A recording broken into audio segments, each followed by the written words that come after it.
Bonjour à tous, mon nom est Dean Davis et voici Multiplier, le podcast qui fournit une parole d'encouragement pour les planteurs d'églises de village.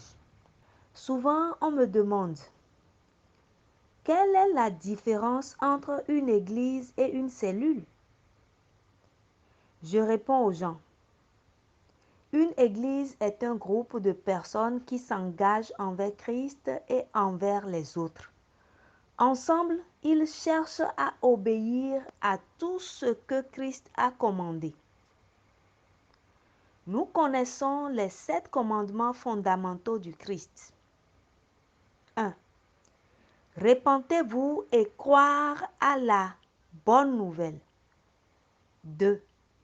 Baptisez-vous. 3. Aimez Dieu et son prochain. 4.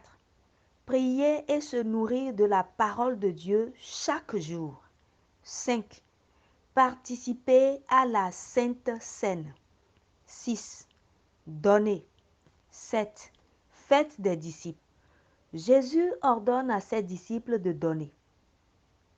Cela signifie qu'en plus de respecter les 6 autres ordres fondamentaux de Jésus, les églises sont des groupes de personnes qui pratiquent également le don.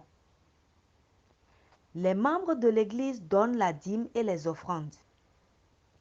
La dîme est un don à Dieu qui représente 10% du revenu d'une personne. Les offrandes sont d'autres dons faits pour l'œuvre du Seigneur. Lorsque les membres de l'Église donnent de l'argent, des céréales, des produits ou des animaux à l'Église pour faire avancer la cause du Christ, ils honorent Dieu et renforcent l'Église. Rendre à Dieu une partie de ce qu'il nous a permis de gagner grâce à notre créativité et le travail est un acte d'adoration. Les dons qui sont donnés à Dieu par l'intermédiaire de l'Église sont sacrés. Ils sont consacrés à Dieu. Ils doivent être traités avec respect et bien gérés. Il n'est pas sage pour le planteur d'église ou son conjoint de gérer l'argent et les autres dons donnés à une église. Ils sont occupés par des activités du ministère, notamment la prière, l'étude de la Bible et la formation des disciples. Et bien souvent, les dons faits à l'église seront utilisés par le planteur d'église ou son conjoint pour le transport, les événements du ministère ou pour prendre soin des membres de l'église dans le besoin. Si même les mêmes personnes qui reçoivent les dîmes et les offrandes les dépensent, les soupçons peuvent grandir.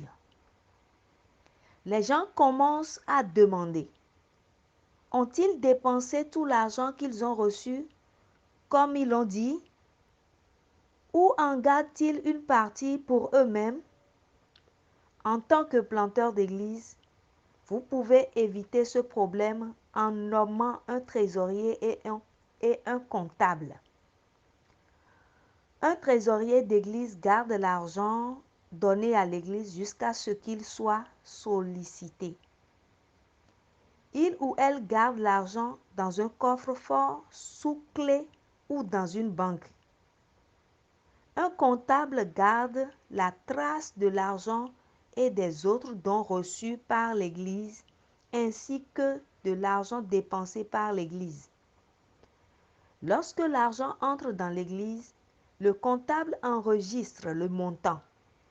Le trésorier met l'argent dans le coffre-fort ou la banque jusqu'à ce qu'il soit nécessaire pour un ministère autorisé par les anciens. Lorsque de l'argent est déboursé par un ministère autorisé par les anciens, le teneur des livres de compte fait un rapport et réserve les reçus. Le comptable donne des rapports réguliers sur les revenus et les dépenses de l'Église. Lorsqu'un trésorier et un comptable gèrent les fonds donnés de l'Église à l'Église, le planteur d'église et son épouse peuvent se concentrer sur le ministère spirituel. Lorsqu'un trésorier et un comptable gèrent les fonds donnés à l'Église, le planteur d'église, les anciens, les diacres et les autres responsables de l'Église savent exactement comment les dîmes et les offrandes des membres sont utilisées. Cela crée la confiance. Alors, planteur d'église, nommez un trésorier et un comptable dignes de confiance sans tarder. Cela allégera votre charge et vous aidera à marcher dans la lumière. Vous venez d'écouter Multiplier. Et moi, Dean Davis, je vous demande, avec qui allez-vous partager cette parole d'encouragement aujourd'hui? Ce message a été relayé en français par votre sœur Mauricia Adeoumi, assistante du superviseur VCP de l'Afrique de l'Ouest francophone.